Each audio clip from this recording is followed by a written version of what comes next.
مهدی مهدوی‌کیا ستاره نامدار فوتبال ایران و یکی از محبوبترین لژیونرهای تاریخ فوتبال ایران متولد 1356 در شهر ری است. او که به خاطر گل تاریخیش به آمریکا در جام جهانی 1998 مشهور شد و سالها درخشش در بوندسلیگا به موشک ایرانی شهرت یافت، علاوه بر دوران پر افتخار بازیکنی در عرصه مربیگری نیز کارنامه قابل توجهی دارد. زندگی شخصی، افتخارات، حاشیه‌ها و فعالیت‌های او پس از بازنشستگی این اسطوره را به یکی از چهره‌های ماندگار فوتبال ایران تبدیل کرده است.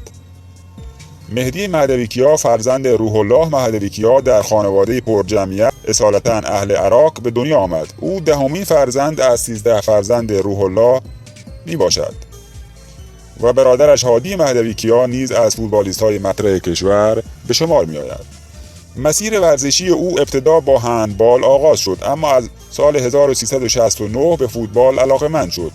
پس از حضور در تیم بانک ملی تهران در سال 1374 به پرسپولیس تهران پیوست و خیلی زود با نمایش‌های بسیار خیره کننده یکی از بازیکنان خوب آسیا تبدیل شد.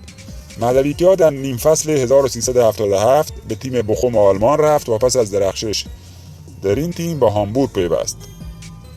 حضور 8 ساله در هامبورگ آلمان او را به یکی از محبوبترین بازیکنان تاریخ این باشگاه بدل کرد.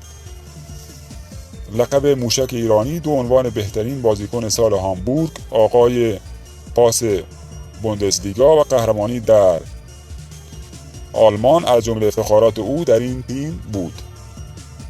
علاقه شدیدش با هامبورگ باعث شد پیشنهاد تیم‌های چون منچستر یونایتد و یوونتوس را رد کند.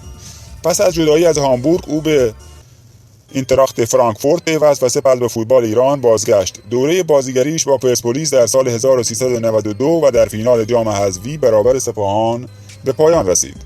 در عرصه ملی مهدی مهدوی‌کیا بیش از 110 بازی برای تیم ملی ایران انجام داد و گل تاریخی او با آمریکا تا همکنون در ذهن مردم باقی مانده است. او 2 مقام سومی در جام ملت‌های آسیا، 1 قهرمانی بازی‌های آسیایی و 1 قهرمانی چالنج کاپ را نیز تجربه کرده است. پس از بازنشستگی مهدی مهدوی‌کیا وارد عرصه سرمربیگری شد. او به عنوان مدیر فنی تیم‌های پایه ایران فعالیت داشت و سپس در هامبورگ به عنوان مربی در آکادمی و تیم‌های پایه کار کرد و در سال 1400 نیز به عنوان سرمربی تیم ملی ایران انتخاب شد.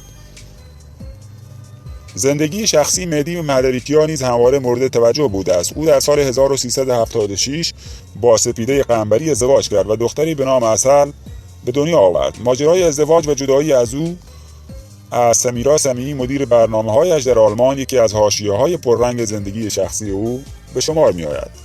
وی علاوه بر فوتبال در عرصه‌های مختلف اقتصادی نیز فعال است و آکادمی کیا را نیز در ایران پایه‌گذاری کرده است و به یکی از معتبرترین آکادمی‌های فوتبال کشور تبدیل شده است. محبوبیت او تنها به ایران محدود نیست. سالها حضور موفق در هامبورگ، بازی در کنار ستارگانی چون دید دروگبا و فیلیپ لام، در دیدار خداحافظی میشایل بالاک و انتخاب به عنوان مرد سال فوتبال آسیا در سال 1382 جایگاه بین‌المللی او را تثبیت کرده است. امروز نیز نام مهدی مهدوی‌کیا نه تنها در تاریخ فوتبال ایران بلکه در میان فوتبالیست‌های برتر آسیا می‌درخشد و همچنان به عنوان یکی از چهره‌های اخلاق مدار و با اخلاق و تاثیرگذار فوتبال ایران شناخته می‌شود.